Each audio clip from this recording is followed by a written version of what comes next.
daan nekk décoré kese quoi mais léegi dafa ànd bu nekk bëri ak ànd quoi parce que benn fii da ngay def am benn plat bu branché jël sa parfum comme ñi nga xam ne ñoo am ay affaire asma yooyu léegi da ngay jël sa parfum rek doo jëlee sa parfum boo def ko plat bi da ngay branché rek yokk day nekk jël ci néeg bi en même temps day rafetal quoi comme ni ñu ko defee nii xam nga day rafetal en même temps day nekk loo xam ne day nekk ci néeg bi daal. léegi sama question bi pour mooy par rapport ak parfum yi ginnaaw parfum bi mën na def saa bi soo defee benn mën nga ko ji bi defaat benn aussitôt. ok mën na nekk parce que plateau lay ànd day am benn plateau bu tëgg.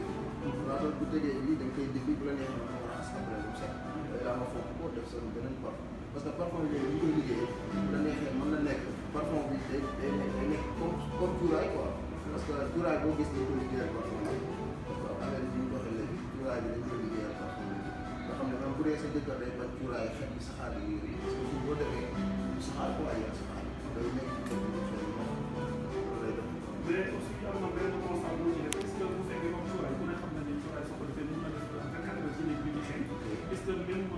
kii boobu effet boobu day am par rapport ak. non si bii mooy gën a garaaw sax